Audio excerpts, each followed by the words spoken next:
네, 제가 발표할 내용은 저는 책을 좀 보면서 우리 자료집을 보시면서 같이 따라오시면 되겠습니다. 내용이 좀 겹치는 게 상당히 많죠. 에드워즈는 이제 청교도의 후예라는 점을 좀 기억을 해보면 에드워즈의 윤리학은 기본적으로 그의 청교도 선배들에게 상당한 영향을 받았다는 걸 알 수가 있고, 청교도들은 우리가 잘 알고 있는 바와 같이 제네바의 이 칼빈의 개혁주의 신학에 엄청난 영향을 받게 됩니다. 자, 그리고 우리가 알고 있는 것처럼 개혁파 윤리학을 한마디로 집대성한 사람이 20세기의 헤르만 바빙크라고 할 수 있는데, 이 사람의 어떤 그 개혁파 윤리학적 관점이 초기 그 이전의 선배자였던 에드워즈에게도 나타난다라는 것을 우리가 확인해 볼 수 있고요. 그래서 우리가 이 에드워즈의 윤리학 관련해서 학자들이 어떻게 논의를 하고 있고, 그들의 관점이 어떻게, 물론 대단한 학자들입니다. 근데 그들이 어떻게 에드워즈를 잘못 보았고, 또 어떻게 그럼 우리 에드워즈를 봐야 되고, 이런 것들을 다루면서 오늘날 우리가 기독교인의 삶을 이야기할 때, 그리스도인의 삶을 살아야 된다라고 이야기할 때 이거 어떻게 이해해야 되냐, 이거 되게 중요한 좀 원론적인 연구라고 볼 수 있습니다. 그래서 사랑해야 된다, 뭐 나눠줘야 된다, 빛과 소금의 역할을 해야 된다라고 하는데, 정작 빛과 소금의 역할을 해야 할 근본적인 이유와 목적을 알지 못한 채 19세기의 이 윤리학자들이 얘기했던, 한마디로 말하면 그런 어떤 윤리주의적인 요소로 기독교인의 삶을 이야기하는 경향들이 오늘날 많이 나타납니다. 그러한 관점에서 이 개혁파의 윤리학이 어떠한 내용을 구성하고 있는지 에드워즈를 통해 좀 살펴보고, 이것이 어떻게 우리 삶 가운데 적용되는지를 약간 고려하면서 논문을 마치려고 합니다.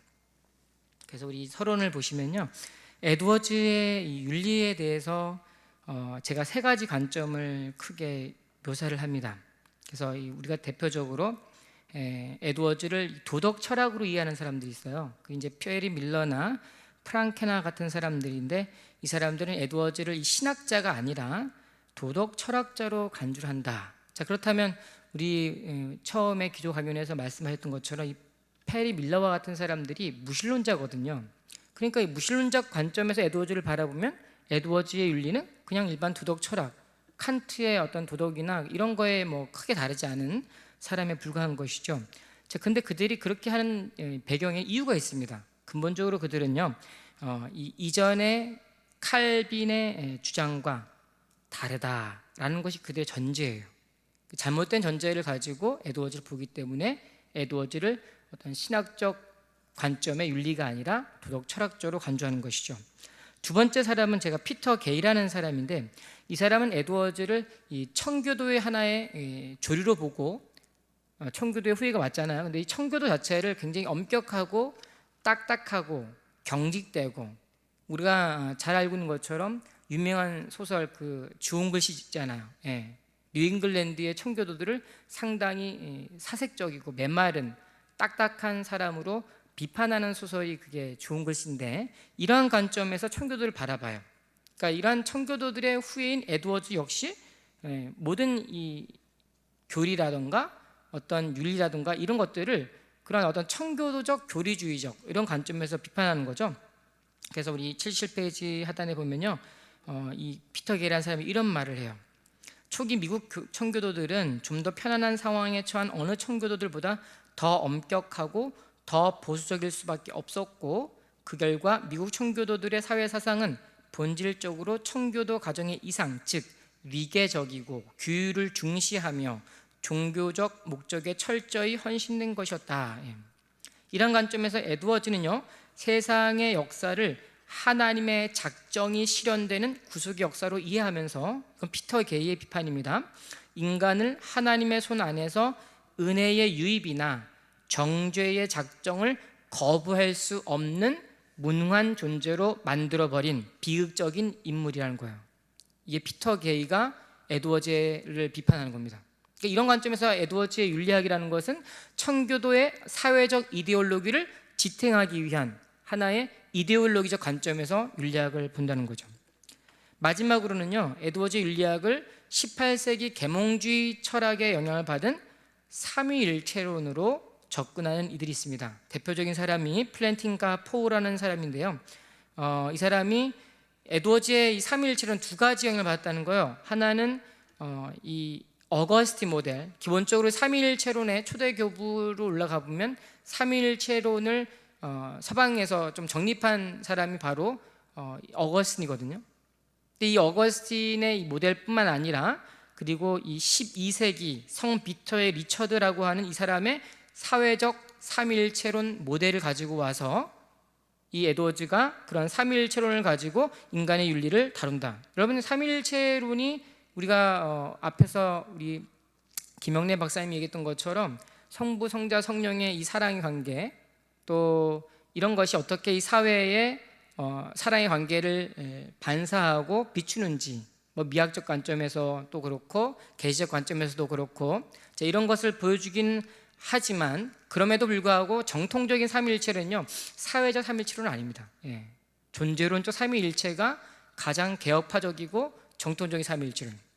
근데 이제 이렇게 해가지고 이 에드워즈가 당시 18세기 계몽주의 영향을 받아서 이 삼위일체론을 가지고 이러한 윤리를 설명하려고 했다라고 이야기합니다. 자, 그래서 제가 이런 연구들을 통해서 내린 결론이 에드워즈의 윤리학을 도덕 철학, 청교도의 사회적 이데올로기, 그리고 18세기적 삼위일체론으로 해석하는 이들은 에드워즈의 윤리학을 이해하는 데 실패한다라고 제가 말해 놓았습니다. 79페이지에 있습니다. 자, 그들이 왜 이렇게 실패를 하느냐? 다시 한번 말하지만 그들의 관점을 가지고 어떻게 보면 가장 에드워즈의 관점이 아닌 관점을 가지고 보기 때문이죠. 에드워즈의 윤리학의 저변에 깔려있는 개혁파의 계시론적 관점에서 봐야만 에드워즈의 윤리가 드디어 이해되기 시작합니다. 그러면 에드워즈의 개혁파 윤리학의 핵심이 뭐냐? 계시적 관점에서 볼 때 중요한 사실은 신앙과 윤리의 구분입니다. 신앙과 윤리의 구분. 신앙이란요, 계시를 통해서 하나님에 대한 사랑을 나타내고, 도덕이나 윤리라는 것은요, 이웃에 대한 사랑을 각각 의미합니다. 개혁파 윤리학의 원리에 있어서 신앙은 계시에 기초한 객관적 신앙을 가르칩니다. 자, 개혁파 선조들과 다르지 않게 에드워즈는요, 이러한 요소들을 신앙의 정서에서 드러내고 있습니다. 이 책에서 그는 참된 신앙을 증명하는 정서란 단순히 인간의 주관적 감정에 의한 것이 아니라 객관적 원리에 뒷받침되어야 함을 강조하고 있습니다. 그래서 에드워즈에 따르면 은혜로운 정서의 표징들은 영적이며 초자연적이며 신적 작용으로부터 일어난다. 여기서 중요한 사실은 영적, 초자연적, 신적이라는 것은요, 인간 개인의 감정이나 주관에서 비롯된 것이 아니라 타자, 즉 하나님으로부터 오는 객관적 계시의 강조를 두기 위함입니다.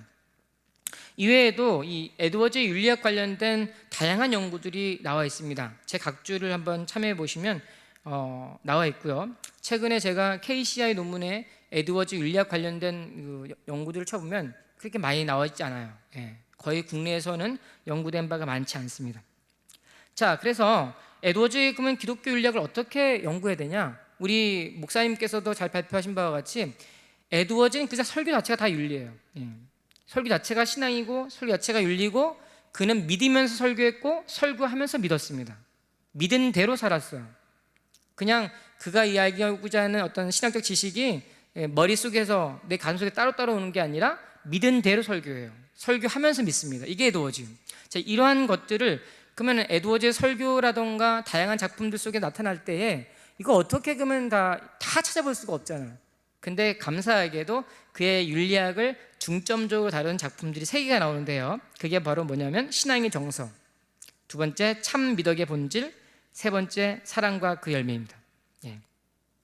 이 3가지를 통해서 우리가 어떻게 이 기독교 윤리학을 우리 에드워즈가 이해하고 있는가를 살펴보려고 해요. 자, 그런 내용들을 좀 살펴보고요. 그래서 이제 첫 번째, 기독교 윤리학의 계시적 원리. 왜냐하면 제가 얘기했던 것처럼 계시적 관점에서 본 신앙 윤리이기 때문에 계시적 원리를 먼저 살펴보겠습니다. 자, 82페이지. 에드워즈의 기독교 윤리학이 계시적 원리에 입각해 있다는 사실을 증명함에 있어서 주목해야 할 사실이 하나 있습니다. 이 부분이 되게 중요합니다.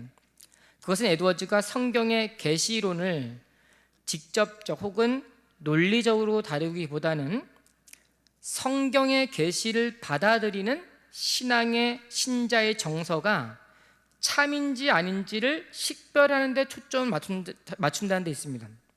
그러니까 이 예전에 에드워즈를 어떤 의미에서 조직신학자가 아니었습니다. 하나의 체계를 가지고 논리적으로 정립한 사람이 아니었기 때문에 오히려 목회자였고 또 철학자였고 다양한 어떤 학문 활동을 했기 때문에 조직신학처럼 우리가 알고 있는 뭐 바빙크나 카이퍼 이런 사람들처럼 막 체계화하지 않았거든요. 그러면 그의 윤리학을 어떻게 체계적으로 계시적 원리 입각했는지 알 수가 있느냐? 그 신앙의 정서를 구분하는 어떤 과정을 통하여 그의 계시적 원리가 나타난다는 것을 우리 본문 1단원에서 증명하고 있는 거예요. 자, 그래서 82페이지 우리 계속해서 반복되는 것처럼 에드워즈는 신앙의 정서가 참인지 거시인지를 구분하기 위해 신앙의 정서의 원리를 우리가 잘 알고 있는 바와 같이 성령의 역사인지 아닌지를 식별하는 데 집중합니다. 그래서 에드워즈에 따르면 진실로 영적이고 은혜로운 정서는 마음의 영적이며 초자연적이며 신적인 영향들과 작용들에서 발전한다. 저기서 세 가지를 얘기합니다. 영적, 초자연적, 신적이라는 단어는요, 에드워즈에게 서로 다른 의미를 가진다는 데 아닙니다. 동일한 의미예요. 영적이라는 것은 이미 초자연전을 내포하고 있죠. 자연인과 구별되는 의미로 쓰인 것입니다. 또한 초자연적이라는 것은 인간의 본성, 즉 주관적 감정에 비롯된 게 아니라 성령으로부터 말미암기 때문에 신적이죠. 이렇게 영적, 초자연적, 신적이라는 단어가 같이 교우적으로 사용되어 있고 동일한 객관성을 말하고 있다라는 것을 보여주고 있습니다. 에드워즈는 유다서 1장 19절의 말씀을 주의하면서 영적이라는 단어의 의미를 설명하는데, 영적인 사람은 육적 사람의 반대되는 의미로 육적인 사람은 죄로 타락한 상태에 놓여있는 자연인을 가리킵니다. 이런 점에서 영적이라는 말은 거룩하게 된 그리고 은혜로운 의미를 가지고 있습니다. 83페이지 영에 대한 의미를 또 이야기하고 있고요. 그 아래 좀 가운데 보면요, 위에서 10번째 줄에 성령의 초자연적 역사는 이제 일반적 감화와 또 다르다라고 설명하고 있습니다. 자연인, 그러니까 성령으로 중생하지 못한 일반 불신자들이죠. 이들은 성령의 일반적 감화에 영향을 받을 수 있으나 영적인 존재는 아닙니다. 영적인 신자와 자연인은 두 가지 측면에서 구별되는데, 첫째, 성령은 참 신자들 안에 거하시기 위해 지속적으로 내주하는 새로운 본성의 원리로서 그들의 마음에 영향을 가하신다. 지금 무슨 얘기냐면 성령께서 우리 안에 지속적인 어떤 정서에 영향을 가하는 내주하는 프린시플이라는 거예요. 리자이드, 우리 안에 거하신다는 거죠. 이게 성령의 내주하는 원리다. 반면 성령은 자연인에게 내주하는 원리로 교통하진 않으세요. 자연인 그냥 일반적인 은혜를 베푸시는데 내주하지는 않으신다는 거죠. 마치 빛이 검은 색깔의 몸에 비친다 한들 그 빛은 몸 안의 빛의 원리가 되지 못하는 원리와 같습니다. 이와 이제 빛과 어둠의 비유를 사용하는 것을 알 수가 있습니다. 둘째, 성도들과 그들의 미덕들이, 그러니까 우리가 이야기하는 도덕들, 윤리적인 어떤 특징들이 영적이라고 불리는 이유는, 이게 되게 중요합니다. 하나님의 성령이 신자들의 영혼 속에서 생명의 원리로 거하시기 때문입니다. 예. 이 신자에 나오는 윤리와 이 도덕적 행위들은요, 내주하는 성령의 원리에 의한 어떤 열매라는 것이죠. 그렇기 때문에 그것이 참이라고 부를 수 있다. 거룩의 영인 성령은 생명의 씨나 샘으로 신자의 마음에 거하셔서 신자의 영혼을 하나님의 아름다움과 그리스도의 기쁨의 참여자로 만드셔서 성령의 교통 또는 참여 안에서 신자가 아버지와 그의 아들 예수 그리스도와 참된 교제를 누리게 하신다. 하지만 이런 성령의 역사는 자연인에게 일어나지 않는다. 자, 83페이지 맨 하단의 아랫줄, 성령이 신자의 마음속에 내주하는 새로운 본성의 원리로서 그리고 자신의 거룩한 본성에 따라 성도의 삶 가운데 생명의 원리로서 작용한다는 사실, 이게 되게 중요한데요, 이게 자칫 범신론으로 오해될 소지가 있다고 에드워즈는 그런 위험성에 대해서 경각심을 제공하고 있습니다. 에드워즈가 말합니다. 그렇다고 어떤 이단들의 가증하고 신성 모독적인 언어와 개념들에 따라 성도들이 하나님의 본질의 참여자가 되어 하나님과 함께 하나님처럼 된다거나 그리스도와 함께 그리스도처럼 된다는 것이 아니다. 예. 우리가 소위 이야기는 우리 에드워즈를 이제 범신론이라고 비판하는 사람도 있어요. 예. 그건 에드워즈를 잘못 이해하고 있습니다. 에드워즈 스스로가 범신론으로 오해하면 안 된다라고 분명한 선을 긋고 있기 때문이죠. 자, 84페이지 두 번째 보겠습니다. 객관적 신앙의 기초는 하나님의 말씀, 이게 되게 중요합니다. The Word of God라고 했는데 얘가 여기 보면은 그 월드에 제가 뭐라고 해놨습니까? 소문자입니까? 대문자입니까? 대문자예요. 이 월드라고 하는 것은 정말 말 그대로 하나님의 객관적 계시를 말해요. 이 객관적 계시가 신자의 마음 가운데 완전히 적용될 때에 The Word of God이라고 합니다. 객관적 계시. 이게 되게 중요합니다. 에드워즈는 참된 신앙의 정서를 성령의 초자연적 역사인지 아니면 일반적 가마인지 구별을 통해 현상학적으로 설명했습니다. 지금까지 본 게 그거였어요. 하지만 에드워즈는 여기에서 멈추지 않고 이제 성령의 역사를 하나님의 말씀에 기초한 그리스도에 대한 믿음과 연관 짓는다. 하나님의 계시로서의 성자 하나님, 그분에 대한 기록, 그것이 어떻게 신자에게 알려질 수 있는지에 대한 내용으로 강조한다는 거죠. 성령의 역사. 이 점은 에드워즈에게 계시가 신앙의 객관적 원리로 작용하고 있음을 드러내고 있습니다. 에드워즈에 따르면 자연인에게 발생하는 믿음의 갑작스러운 임함은, 말씀의 갑작스러운 임함, 자연인 누구라 했죠? 성령의 역사가 아직 완벽하게 초자연적으로 임하지 않은 상태에 있는 사람들이죠. 그런 사람들에게도 말씀이 임할 수 있다는 거예요. 근데 그 사람들에게 일어나는 말씀의 갑작스러운 임함은 그 말씀이 하나님으로 왔다는 것을 증명하지 못해요. 만약 하나님이 그들에게 말씀을 주었으며 그들이 그것을 확실히 알았다는 것이 사실이라고 할지라도 그 역시 영적인 지식이 될 수가 없습니다. 이는 발람이라고 하는 선지자 아시죠? 발람에게 일어나는 원리와 같아요. 하나님은 발람에게 말씀을 주셨으나 발람은 영적인 지식에 이르지 못했습니다. 심지어 말씀의 탁월성에 감화되어서 말씀 속에서 어떤 영광에 대한 감각을 가지게 되었다고 할지라도 그 역시 자기 사랑과 말씀에 대한 자신들의 상상 어린 관점으로부터 말미암은 것일 수도 있습니다. 성경이라는 객관적 계시가 있다고 할지라도 그들이 계시를 받아들인 이유가 인간의 얄팍한 이기심에 기초하고 있기 때문에 그들의 신앙은 영적이지 않습니다. 85페이지 네 번째 줄에, 자, 그렇다면 참된 신앙의 정서의 기초는 무엇인가? 이 질문과 관련하여서 에드워즈의 주된 관심이 본격적으로, 다시 한번 이야기하지만, 말씀에 계시는 그리스도를 믿는 믿음으로 옮겨가는 것을 발견하는 것은 그리 어려운 일이 아닙니다. 인용표에 언약에 속한 어떠한 약속도 먼저 그리스도를 믿기 전까지는 누구에게도 허락되지 않는다. 하나님은 사람들이 의존의 믿음을 가지기 전에 하나님의 사랑에 대한 확신이나 그들의 행복을 이야기하는 성경 본문을 떠올리게 하는 방식으로 역사하지 않는다. 누가 이렇게 큐티하다 갑자기 말씀이 떠올라요. 근데 그 말씀이 내 상황에 따라서 내가 원하는 말씀일 수가 있는 거죠. 그저 지나가는데 나의 관심이 그렇다 보니까 그 말씀이 나에게 찾아오는 경우에 이것을 과연 객관적 계시라고 할 수가 있는가 조심해야 된다는 겁니다. 이게 에드워즈 관점이에요. 이런 것들은 모두 불확실한 것들이다. 반면 참된 신앙의 기초에 대해 에드워즈는 다음과 같이 말합니다. 85페이지 인용문단인데 읽어보겠습니다. 어떤 사람이 자신을 복음의 축복의 참여자로 초청받았다는 것을 믿어야 할 유일하고 확실한 기초는 자신과 같은 사람이 초청을 받았다는 것과 하나님이 그것이 참되고 거짓이 아니라고 하나님의 말씀이 선언하신다는 것이다. 여기서 에드워즈는 의도적으로 대문자 W를 씁니다.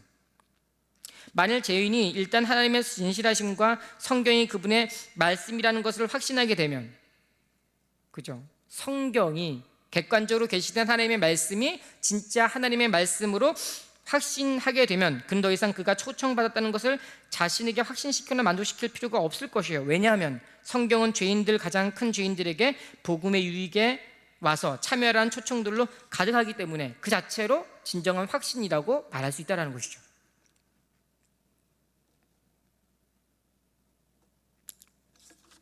자, 넘어가 보겠습니다. 85페이지 하단에 제가 이야기했던 건데 마지막으로 시간 관계에서 넘어가 보겠습니다. 에드워즈는 거짓된 정서에 작용할 수 있을 혹은 일반적인 성령의 감화로 인하여 발생할 수 있을 말씀에 대해서 소문자 더 월즈를 쓰는 반면 참된 복음의 계시가 그리스도를 믿는 믿음으로 이끌 때에 대문자 더 월드를 의도적으로 사용한다. 즉 에드워즈는 성령의 일반적 감화 또는 인간의 주관적 감정에 따른 하나님의 말씀과 참된 신앙의 정서 가운데 성령의 영적 사역을 통해 성경의 계시가 인간의 마음속에 각인되는 참된 말씀을 구분한다.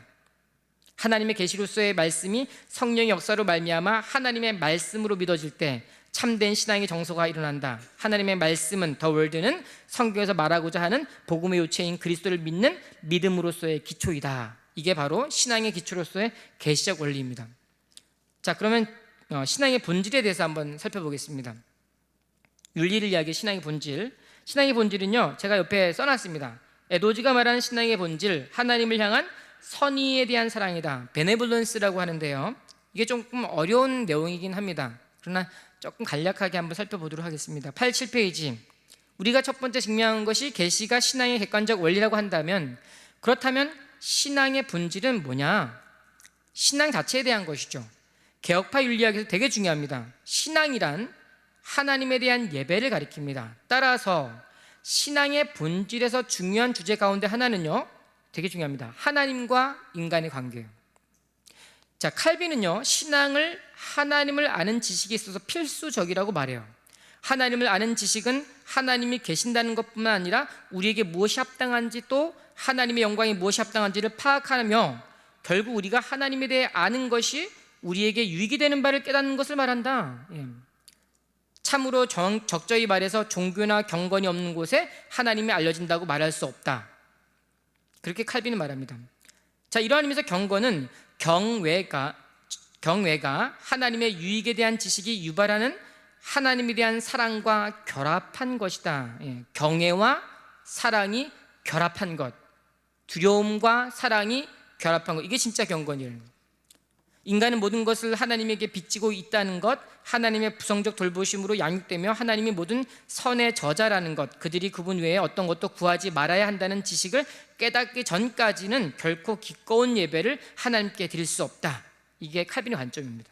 칼빈에게 신앙은 하나님의 어떠하심에 대한 인간의 지각과 그 지각에서 비롯된 경외와 사랑의 마음을 가리킨다라고 볼 수 있습니다. 칼빈과 유사하게 에드워즈 역시 신앙의 본질을 하나님에 대한 사랑이라고 간주해요. 에드워즈는 신앙의 본질을 윤리학 작품인 참 미덕의 본질에서 심도 있게 다루고 있습니다. 일반적 의미에서 미덕이란 아름다움과 관련되어 있는데요, 그렇다고 모든 아름다움이 미덕인 것은 아닙니다. 예를 들어서 건물, 꽃, 무지개의 아름다움 미덕이 아닙니다. 모양이나 우아한 움직임, 목소리의 조화도 미덕은 아닙니다. 아름다움이란 마음의 원좌수에 있는 것인데, 이 또한 마음의 아름다움이라고 불리는 모든 것들이 미덕은 아닙니다. 미덕이란 도덕적 본성에 따른 마음의 어떤 속성이나 행동들의 아름다움을 말합니다. 미덕에 대한 일반적 정의를 내린 후 에드워즈는 곧바로 참된 미덕에 대한 논의로 나아가요. 좀 더 구체화, 스페시파이하는 거죠. 그는 참된 미덕이라는 표현을 통해 참으로 덕스러운 것과 덕스러워 보일 뿐인 불완전한 것들을 구분하고 있어요. 후자의 경우는 단지 특정한 부분이나 겉모습 또는 일부 상황과 경향만을 고려할 때 아름답게 보이지만, 포괄적인 관점, 즉 그것들의 전체적인 본성이나 모든 사물들의 연관성 속에서 분명히 본다면 그렇지 않은 미덕들이죠. 즉 후자의 미덕들은 참된 미덕이 아니라는 뜻입니다. 참된 미덕이란 가장 본질적으로 존재에 대한 선의, 베네볼런스에 있다. 어떤 경우는 이제 베네볼런스를 호의라고 해석을 하는데, 이게 하나님에 대한 베네볼런스이기 때문에 실상 호의라는 단어보다는 선이라는 말이 좀 더 개혁파적인 용어인 것 같아요. 더 나아가 이러한 선의를 사랑함에 있어, 즉 뭔 얘기냐면은 하나님에 대한 선의를 가진다고 할 때 이 선의를 사랑하는 거예요. 이 선의를 사랑하는 겁니다. 에드워즈가 본적이라는 말을 쓰는 것은 참된 미덕의 본질을 그 본질에서 발휘되는 어떤 행위로부터 구분하기 위함입니다. 이게 이제 미덕의 본질에 있어서 신앙의 원리를 좀 더 근원적으로 파고 들어가는 에드워즈의 모습을 볼 수 있어요. 쭉 읽어보시면 됩니다. 에드워즈에 따르면 참된 미덕이 존재에 대한 사랑이 있다는 사실은 마음의 행위나 사랑의 행사가 참된 미덕의 본질에 속했다는 것을 의미하지 않습니다. 비록 참된 미덕이 특정 존재에 대한 사랑의 행사를 유발할지라도 그러한 마음의 행위나 사랑의 실천은 선의의 기질이나 마음의 습관 또는 틀에서 일어나기 때문이죠. 즉 특정한 사람들을 향한 정서는 참된 미덕의 본질에 속한 것이 아니라 단지 정서를 자극하는 계기들에 의해 생겨난 것일 따름입니다. 이와 같이 에드워즈는 이 미덕에 대한 내용들을 설명하고 있어요. 그래서 유사한 방식으로 에드워즈는 미덕을 선의에 대한 사랑과 자기 만족에 대한 사랑을 구분하면서 설명하고 있습니다. 자, 88페이지 맨 하단에 보시면요, 시간 되시면 읽어보시기 바랍니다. 에드워즈가 선의의 개념을 통해 참된 미덕에 있어 인간이 하나님에 대한 사랑을 더욱 원하는 경향을 보인다고 말하는 것은 신앙의 본질에 대한 에드워즈의 관점을 이해하는 데 중요한 열쇠입니다. 왜냐하면 에드워즈가 강조하는 참된 미덕의 본질이란 하나님이 인간을 통해 이루고자 하는 세상의 마지막 목적과 깊이 연관되어 있기 때문입니다. 계속해서 눈이 이제 나오게 되는 거죠. 에드워즈의 이제 구조사 개념이. 그래서 미덕에 관한 유사한 논의가 에드워즈의 또 다른 논문인 하나님이 창조하신 세상의 목적에 관하여서 발견되는데요. 만일 사람이 진실로 대중, 퍼블릭을 사랑한다면요, 그는 필연적으로 대중에 대한 사랑을 사랑하게 되어 있다.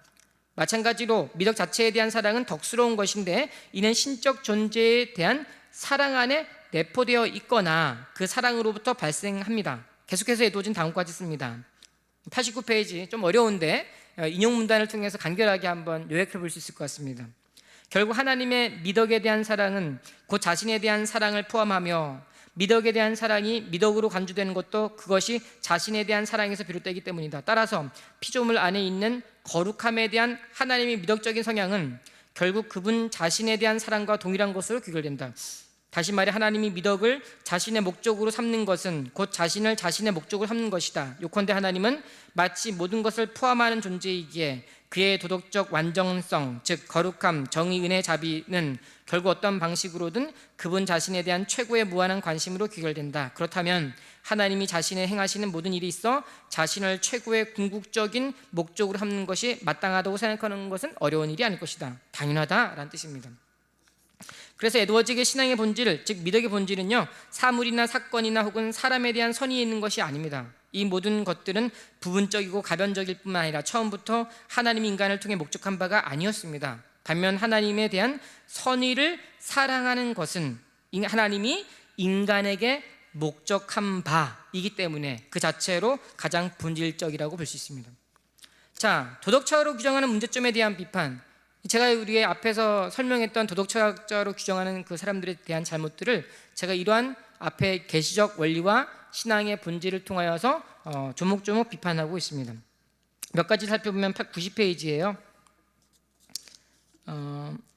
제가 90페이지 하단에 보면 아래에 8번째 줄이 있습니다. 프랑크나 밀러는 미덕의 본질에 대한 에드워즈 관점을 세 가지 점에서 잘못 해석한다. 첫째, 그들은 에드워즈가 사용한 언어와 철학적 표현들에 치중한 나머지 에드워즈를 존 로크와 같은 계몽주의 철학자가 제시해놓은 경험적이며 도덕적 관점으로 읽는다. 이게 첫 번째고요. 91페이지 네 번째 줄에 둘째, 프랑케나와 밀러는 에드워즈가 참된 미덕의 논의를 단지 철학적으로만 사용했다고 간주한다. 하지만 에드워즈는 형이상학적 논의를 그저 철학적 담론으로 끝내지 않고 성경적 원리를 근거로 제시한다 하면서 제가 왜 이 에드워즈가 이 자신이 이야기하고자 하는 윤리학을 계시론적 관점으로 봐야 되는지를 제가 부연 설명하면서 어떻게 그가 성경의 원리를 통하여 이것을 증명했는지를 제가 다뤄놓고 있습니다. 네, 시간이 많지 않기 때문에 자, 좋습니다. 그러면 91페이지 그래도 조금은 한번 다뤄보겠습니다. 예, 뭐 그 중에 하나인데요. 가운데에 둘, 넷, 여섯, 여덟, 13번째 줄에 하나님의 말씀은 도덕적인 부분이 창조의 목적이라고 가르친다. 신적인 계시는 하나님의 마지막 목적이 도덕적인 세계와 관련된다는 것을 보여준다. 이거는 제 말이 아니라 에드워즈의 말입니다. 그래서 하나님의 신적인 계시가 뭐와 관련된다고요? 도덕적인 부분과 연관된다라고 성경이 가르치고 있다라고 지금 에드워즈가 말하고 있어요. 자, 92페이지 보겠습니다. 자, 90페이지 가운데 인용 문단인데요. 이것은 이제 우리 김영래 박사님께서 신학적 미학과 이 부흥의 관점에서 이야기한 것과 좀 중복되는 부분이 있습니다. 자, 피조물의 거룩함과 관련하여 하나님은 자신의 탁월한 충만하심에 대해 교통하시고자 하는 성향을 만족시키면서 이것을 피조물에게 분여하심으로써 고유한 즐거움과 기쁨을 가지실 수 있다. 하나님 자신의 아름다움의 형상이자 교통하심, 즉 자기 자신의 사랑의 표현과 나타내민 그 아름다움을 바라보며 참되고 크나큰 즐거움으로 기뻐하실 수 있다. 그리고 이런 점에서 하나님의 영광 받으시는 것과 관련하여 하나님의 영광이 존재하는 이러한 완벽함들이 그것들의 적절하며 상응하는 효과들에서 행사되고 표현된다. 예를 들어 그의 지는 현명한 계획과 잘 설계된 일들 속에서 그의 능력은 위대한 효과들 안에, 그의 공의는 의의 행위들 안에, 그의 선하심은 행복을 나누어 주심 안에 나타난다. 기타 등등 이렇게 에드워즈가 설명하고 있는데 이런 것들을 우리 앞에서 이야기했던 학자들은 잘 보지 못했다라고 지금 지적하고 있습니다. 자, 93페이지 마지막 단원입니다. 신앙과 윤리의 관계. 우리가 봤죠? 맨 처음 단원에 소개하고 처음 단원은 계시적 원리, 두 번째는 신앙의 본질에 대해서 이야기했고요. 그걸 잘못 이해했던 사람들을 비판했고, 세 번째는 그럼 윤리의 관계를 어떻게 이해를 해야 되느냐를 세 번째 마지막 단원에서 다루고 있습니다. 제가 옆에 써놨어요. 소주제로 뭐라고 써놨냐면요, 인간에 대한 하나님의 관계입니다. 이게 되게 중요한 표현이에요. 하나님에 대한 인간의 관계가 아니라 인간에 대한 하나님의 관계, 그리고 그 윤리의 목적이라는 것이죠. 94페이지에 올라가 보겠습니다. 위에서 살펴본 신앙의 본질, 즉 참된 미덕의 본질은 엄밀한 의미에서 인간에 대한 하나님의 관계를 가리킨다. 인간에 대한 하나님의 관계란 되게 되게 중요합니다. 미덕의 주도권이 인간의 주관적인 감정이 있는 것이 아니라 하나님의 객관적인 말씀이 있음을 강조하는 표현입니다. 제가 계시적 원리에 기초한다는 것을 증명하고 있습니다. 인간의 내면에 일어난 미덕의 성격이 하나님의 계시의 목적에 맞춰져 있기에 주도권이 인간에게 있는 것이 아니라 하나님에게 놓여 있다. 자, 개혁파 신학자 헤르만 바빙크에 따르면요, 하나님에 대한 인간의 관계는 인간에 대한 하나님의 관계로부터 구분됩니다. 하나님에 대한 인간의 관계는 인간 편에서 하나님에 대해 가지는 직책이나 위치 또는 직분을 가리켜요. 이 경우 신앙이란 인간에게 생겨나는 하나님의 자녀에 대한 관계를 가리킵니다. 반면 신앙을 인간에 대한 하나님의 독특한 관계라고 묘사할 때는 하나님과 인간 사이의 관계에 초점이 맞춰져 있어요. 주도권이 하나님께 있다는 뜻입니다. 이 경우 신앙은 하나님이 그리스도와 성령으로 말미암아 신자와 맺는 화해된 관계를 토대로 한다. 이런 관점에서 볼 때 에드워즈는 하나님의 선의에 대한 사랑이 참된 미덕의 본질이라고 강조했고, 그것이 하나님께서 인간을 창조하신 목적이라고 강조했습니다.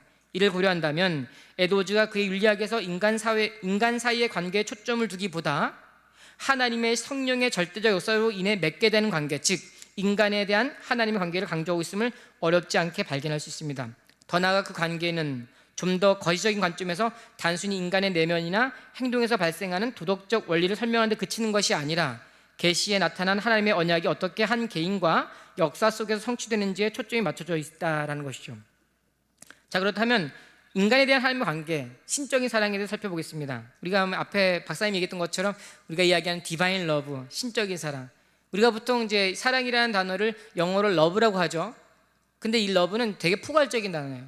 근데 참된 신적인 사랑이라고 할 때는 charity라고 합니다. 디바인 러브라고 해요. 신적인 사랑, 디바인 러브, 영어로 똑같은 의미인데 charity예요. 러브와는 다릅니다. 에드워즈는 사랑과 그 열매라는 곳에서 고린도전서 13장 1절에 10절의 말씀을 기쳐 총 15편의 윤리학 관련 설교들로 구성되어 있는데, 설교들의 주제가 다름 아니라 하나님에 대한 사랑과 인간에 대한 사랑이에요. 먼저 에드워즈는 3편의 설교를 통해 하나님에 대한 사랑의 교리들을 다루어요. 그런 다음에 나머지 12편의 설교를 통해서 신적인 사랑이 어떻게 인간에 대한 사랑으로 연결된지를 묘사하고 있습니다. 에드워즈는 첫 번째 설교에서 사랑이 모든 미덕의 요체임을 증명합니다. 그에 따르면 바울이 사용하는 고린도전서 13장 1절에서 3절의 사랑, charity는 신약 성경에서 기독교의 사랑을 가리키는 바 두 가지 의미를 내포합니다. 하나는 인간에 대한 사랑이며 다른 하나는 하나님에 대한 사랑인데, 신적인 사랑에 관하여 에드워즈는 다음과 같은 교리를 제시합니다. 다른 사람들의 것과는 다르게 구원하며 구별된 참된 기독교인들의 모든 미덕들은 기독교적 사랑 또는 신적인 사랑에 요약되어 있다. 즉 신적인 사랑이란 모든 종교의 생명의 영혼이며, 이러한 신적 사랑 없이는 어떠한 모티브스도 헛되고 공허하다. 산을 옮길 만한 믿음이 있어도 사랑이 없으면 아무것도 아니다라고 할 때 이 사랑은 charity divine love입니다. 에드워즈가 말하는 신적인 사랑이란 결국 다시 한번 얘기하지만 신적, 초자연적, 영적이라는 것은 인간에게서 비롯된 것이 아니다라는 것을 강조하는 데 있다 그랬죠. 결국 인간에게서 비롯된 것이 아니라는 것을 강조하고 있습니다. 참된 신적 사랑의 본질은 하나님에 대한 사랑이든지 혹은 사람에 대한 사랑이든지 모두 하나의 동일한 원리를 갖습니다. 이 사실은 다음과 같은 사실로부터 분명해집니다. 첫째, 이 사랑은 마음에 영향을 끼치는 성령으로부터 나옵니다.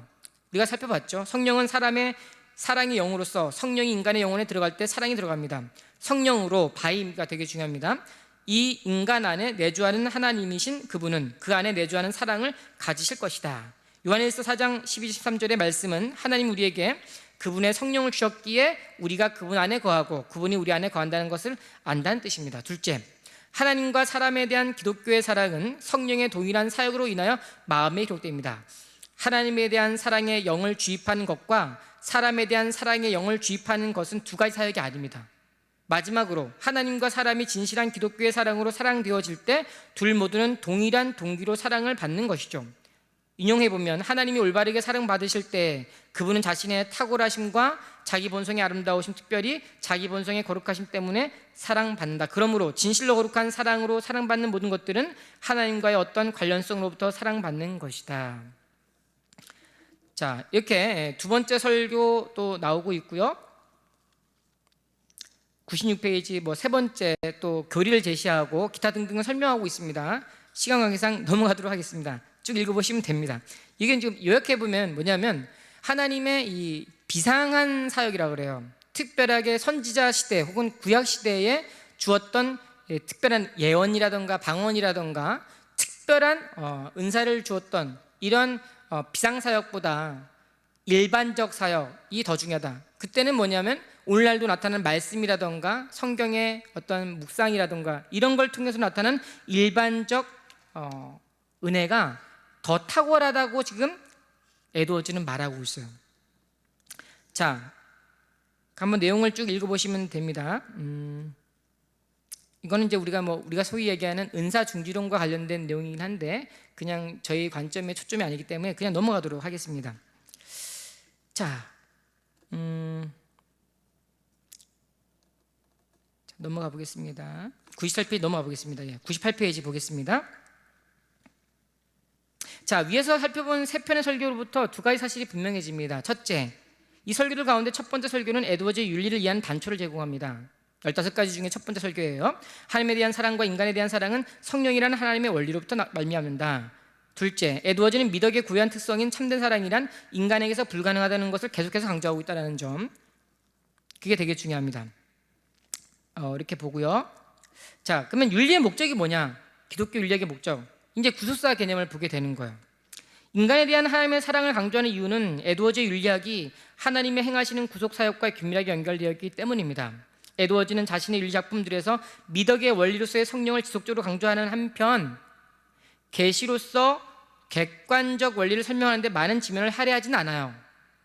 다시 한번 조이 신학자가 아니었습니다. 하지만 이것은 에드워즈가 자신의 윤리학에서 객관적 계시의 중요성을 강조한다는 것을 의미하지 않아요. 처음부터 에드워즈 윤리학은 계시에 나타난 언약의 성취, 즉 구속사에 맞추어져 있습니다. 이미 에드워즈가 사랑과 그 열매의 첫 번째 설교에서 언급하듯 참된 사랑에 대한 에드워즈의 관점은 성경에서 계시된 하나님의 말씀과 그리스도의 사역에 기초하고 있죠. 에드워즈는 다음과 같이 쓰고 있습니다.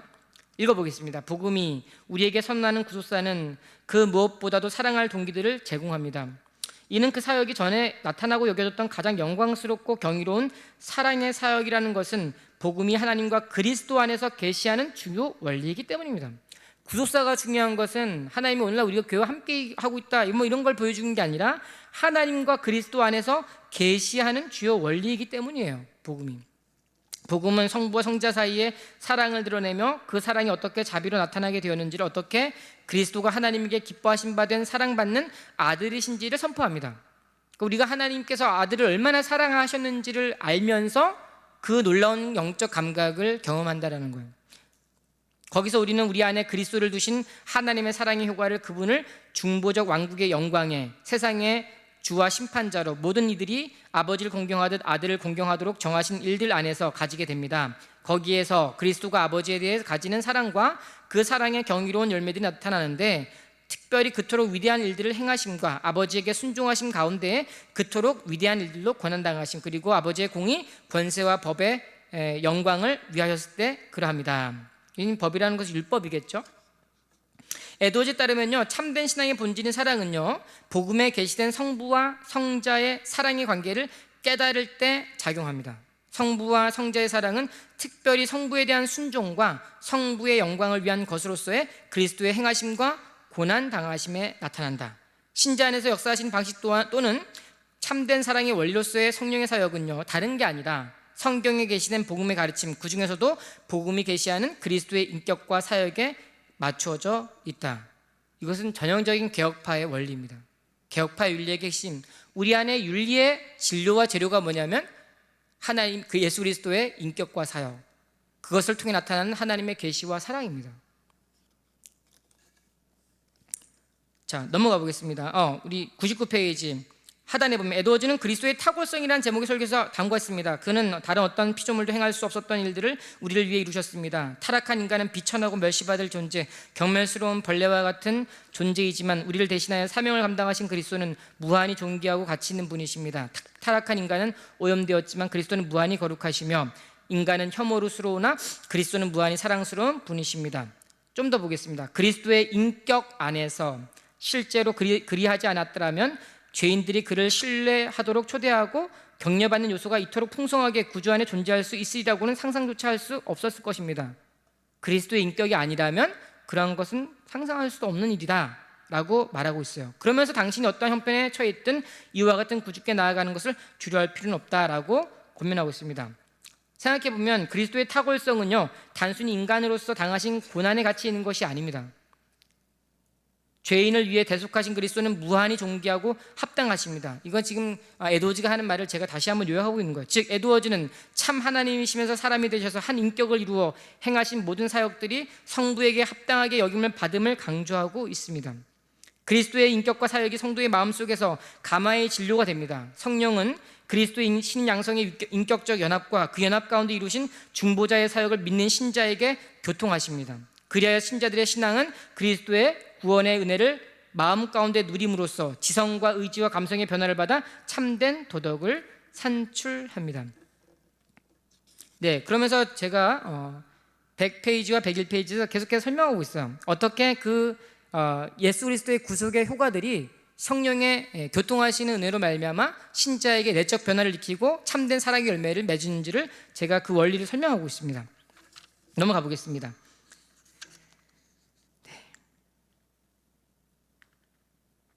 자, 구속사의 관점에서 되게 중요한데요. 우리 102페이지 인용 문단 한번 보고 제가 간단하게 결론을 이야기하고 마치겠습니다. 이 모든 일에서 하나님은 복되신 삼위일체의 영광을 지극히 높은 정도로 성취하시고자 계획하였습니다. 이제 구속사를 설명하는 거예요. 하나님 영원 전부터 자신을 영화롭게 하시려는 계획을 가지고 계셨고 이 계획은 삼위 하나님의 각 위격을 영화롭게 하기 위함이었습니다. 목적은 본성상 먼저 고려되어야 하고 그 다음이 수단이죠. 따라서 우리는 이 목적을 먼저 정한 후 목적을 이루기 위한 수단들을 선택하셨다고 생각해야만 합니다. 그리고 하나님이 택하신 주요한 수단들은 우리가 말하고 있는 구속의 위대한 사역들입니다.